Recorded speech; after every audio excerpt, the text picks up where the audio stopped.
All right. Man, packed house here today. All right, talk to me. I asked Coach Spags about this too, but you played a lot of split safeties against the Giants, and obviously you're trying to take away Malik. But what is it about your personnel that really seems to fit that? All right. I mean, I think, when you're playing split safety defense, you don't have to have as much talent on the outside or back deep when you're playing zone defense. You look at some of the old school teams that played a lot of Tampa 2 and things of that nature. You just have to have guys who are disciplined, making sure if you're supposed to play in the flat, play in the flat. If you're supposed to be a deep player, make sure you stay deep.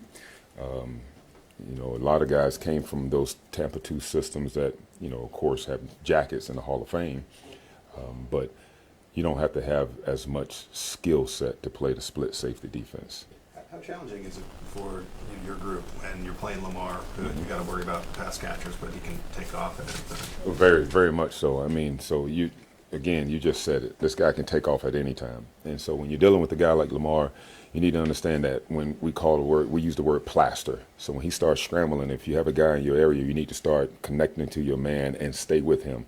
Let the pass rushers rush Lamar and let the underneath zone defenders maybe close in on him. But if you're a secondary guy, umbrella guy, you need to grab a guy and plaster.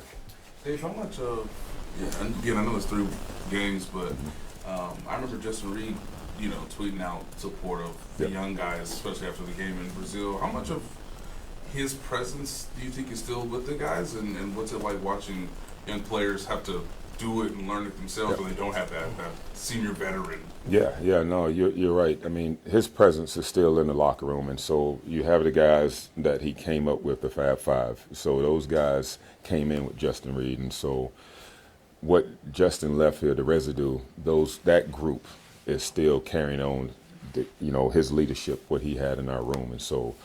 I think when you lose a guy like a Justin Reed who's so smart on the football field, who can get us in and out of checks, it does hamper you a little bit. But I think the guys have picked it up. Jamari Connors has done a great job of understanding the defense because primarily he was a nickel before. Now he's playing nickel and safety, and so we're trending in the correct direction. Noel Williams has had a progression where he's playing more and more on the outside, and you've left him one-on-one with some pretty good wide receivers. How does that help you with allowing Trent McDuffie to play in the slot? Tremendously. So if we can have a young man like a Noel come in and do the things that he's doing, you want that. And so the fact that he's able to go out there and use his skill set versus these top receivers, that's helping everyone out. Not only Trent, it's helping the D-line out as well. So he's done a great job. What stood out to you about Chris's interception? What stood out to you about Roland Moss's?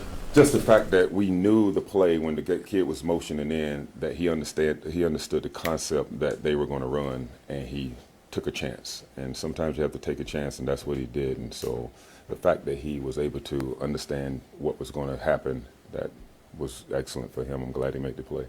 Dave, from Brazil till now, what has been the biggest growth you've seen in the secondary? Probably the communication. These guys are communicating well, no busted coverages. And so when you can communicate well and you don't have busted coverages, that's going to help everyone again. And so it's going to bring the yardage down. So the communication has been, tremendous. So hopefully we'll continue with that. Coach, Brian Cook, from outside ratings, it's having a really nice season. Yeah. According to that, I mean, have you noticed, is it maybe he's playing a little in a different spot? Are you using him differently, or is it just a evolution that you're seeing from him? Yeah, I think what it is we told Brian that he needs to take more chances, be more aggressive in his coverage, and that's what he's doing. He's playing the same position. There's nothing new, but he's actually understanding that, when I get this route concept, let me now take a chance and take a shot at maybe trying to go make a play. Now, he should have caught the one in the end zone. All right, he got up pretending like his neck was hurt and then came back. No, basically you alligator arm that, extend out there and catch the ball. But I think he's just taking more chances. He's more confident. And so that's, good to see Brian on that ascending trajectory that we would like to see him on. Last one, anyone?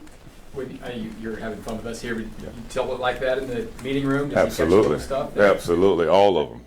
Even Jalen Watson. Go back. Jalen Watson should have had 2 interceptions. That one pass that everyone thought was a dirt ball, it actually went through his hands and hit his stomach. So you look at the TV copy, he should have actually caught that. I think he closed his eyes.